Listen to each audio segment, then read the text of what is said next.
From Chicago's NBC 5, this is NBC 5 News at 5. With readership and revenue on the decline for newspapers and magazines, some publishers are looking to Apple's new iPad as a way to boost the bottom line. Apple's already announced a book reader app to compete with Amazon's Kindle, but one company says the solution already exists. NBC5's Charlie Wojciechowski has that story.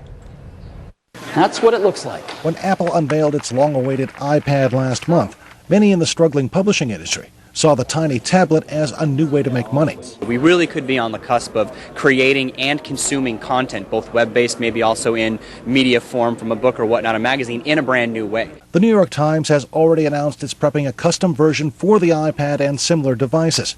But other publishers may look to a company that's been putting magazines on computers for almost 10 years, Zinio. With these different devices, with tablets, with touch screens, with e-readers, with the iPad, we can take reading to a whole new level. So here's your newsstand. Zinio's Jeanniey Mullen says the company is careful to keep magazines looking the same way they do on the newsstand. So unlike a Kindle or other types of black and white e-reading devices that strip out all of the images, the ads, and set the pricing on their own, we maintain it exactly as it is. That means publishers can get paid for their ads and their electronic editions, which can then be created with special features. So actually click on her clothes.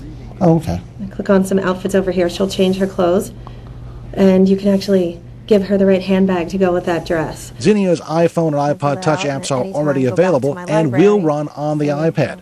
But they also make Mac, PC, and other versions as well, all able to read the same content. We believe that whatever technical device you have, you as a reader should buy your content one time on whatever device you have with you at that moment, but be able to read it on any device you have access to down the road for free. Now, Zinio software is free to download, but the magazines themselves will cost you money. But often the price of an issue is less than the newsstand price. They have some sample issues on their website for free. This is one here running on the iPod Touch. This is the iPod version of the software, and it works very much like a magazine. You just paw your way through. Very simple, very easy. And there's a little button here at the bottom of the page. You touch the button, if I can get to it, and the text zooms out. Something very easy to read. There it is. For those of you who have a little problem. There we go. Kind of a nice feature. It is. Now, how does this all work? Is it like, do they have an online store like iTunes then? Exactly. They've got their own kind of store like iTunes. You can buy magazines by the issue or buy a subscription of the magazines, and they'll email you when they're done. So you can get foreign magazines.